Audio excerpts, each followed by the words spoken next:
Bugün kuksa yapılan ağaçlardan bahsedeceğim. Şu an yaptığım kuksa kayın ağacından. Kayın için sadece şunu söyleyeyim. Homojen, çalışması rahat, sade bir ağaç. Gıda için uygun. Ceviz ve kestane de kuksa yapımında kullanılabilen ağaçlar.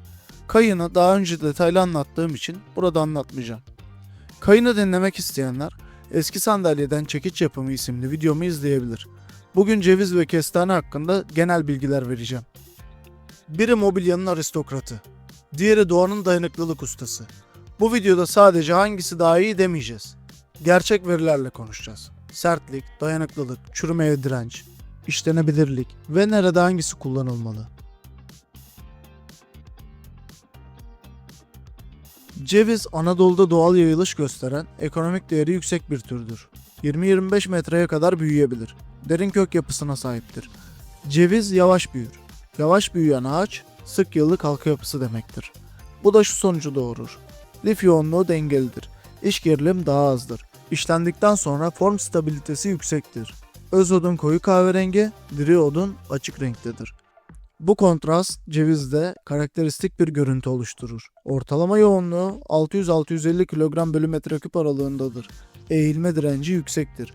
Darbe dayanımı iyidir. Vidalama ve çivileme tutuşu güçlüdür.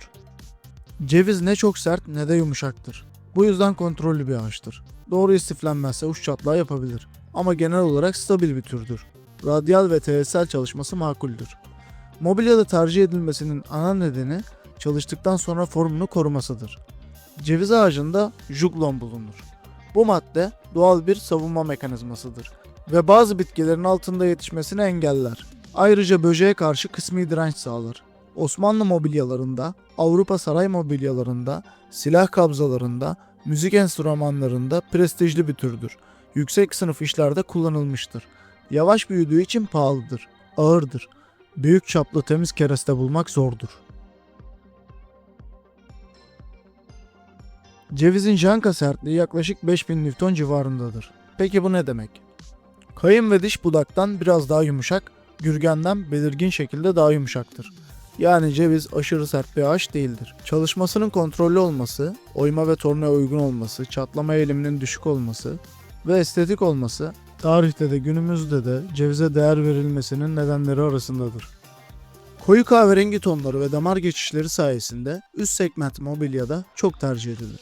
Ceviz darbe ağacı değildir ama stabilite ve estetik aranan işlerde çok güçlüdür.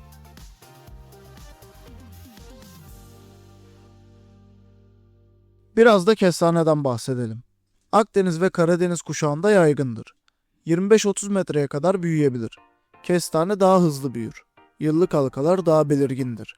Bu şu anlama gelir. Lifler daha açıktır. Gözenek yapısı daha geniştir. Daha hafif bir yapısı vardır. Yoğunluğu 540-580 kilogram bölü metreküp aralığındadır. Kestanenin en önemli özelliği yüksek tanen oranıdır. Tanen doğal çürüme direnci sağlar. Mantar ve böceklere karşı dayanım verir. Suya karşı toleransı arttırır. Bu yüzden kestane kazıklar toprakta uzun süre dayanır. Eğilme direnci orta, darbe dayanımı cevize göre biraz daha düşüktür. Lif yönüne dikkat edilmezse yarılma eğilimi vardır. Ama dış ortam performansı yüksektir. Kestane hızlı kurursa çatlar. Özellikle uç bölgelerinde çatlaklar meydana gelir. Sabırlı ve kontrollü kurutma ister. Eski köy evlerinin kirişlerinde, tekne yapımında, fıçı üretiminde, çit kazıklarının yapımında kullanılır. Tarihi yapılarda hala sağlam kestane kirişler görmek mümkündür. Lif atma yapabilir. Yüzey düzgünlüğü ceviz kadar pürüzsüz değildir. Büyük budaksız parça bulmak zor olabilir. Janka sertliği yaklaşık 3000-3500 Newton aralığındadır. Yani cevizden de yumuşaktır. Burada birçok kişi hata yapıyor. Yumuşaksa zayıftır diye düşünüyor. Ama hayır. Kestane sertliğiyle değil, doğal çürüme direnciyle öne çıkar. Sebebi yüksek tanen içeriği.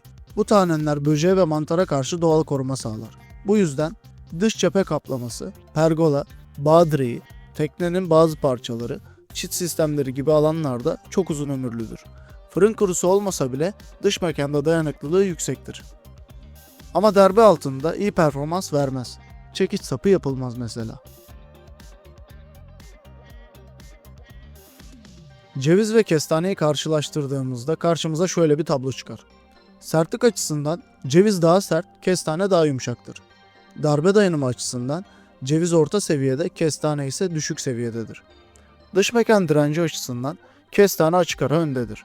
Estetikte ceviz önde, işlenebilirlikte ikisi de rahat çalışılması özelliğiyle öne çıkar. Ama ceviz tornada daha stabil sonuç verir. Nem ve kurutma davranışına gelecek olursak ceviz kontrollü kurutulmalıdır. Hızlı kurutulursa çatlama riski oluşur ama doğru kurutulursa çok stabil kalır.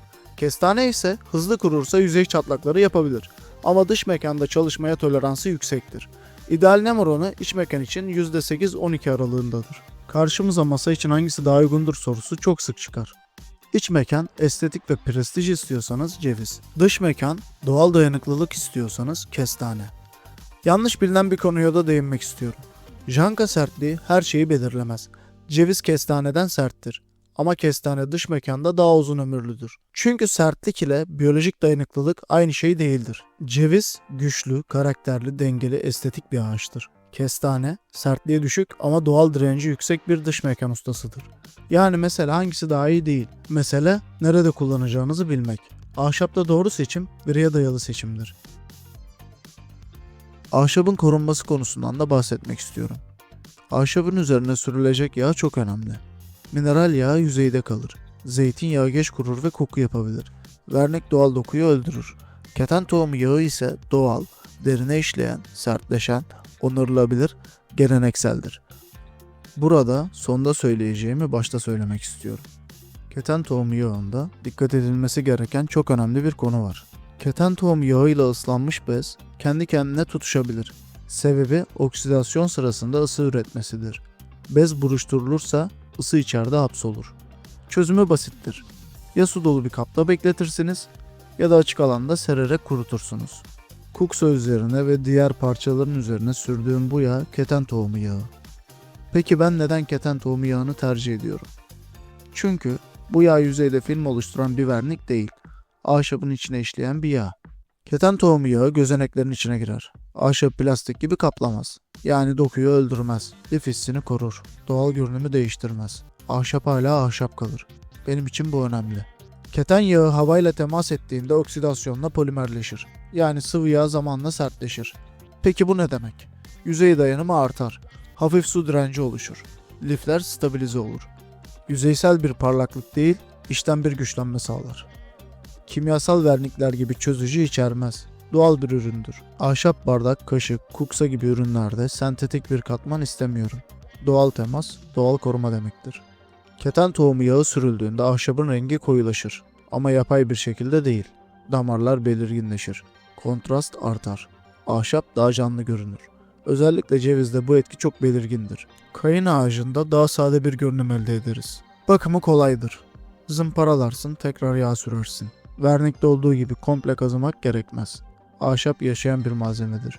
Onunla savaşmak yerine bakım yapmak daha doğrudur. Ben ahşabı kapatmak istemiyorum. Onu beslemek istiyorum.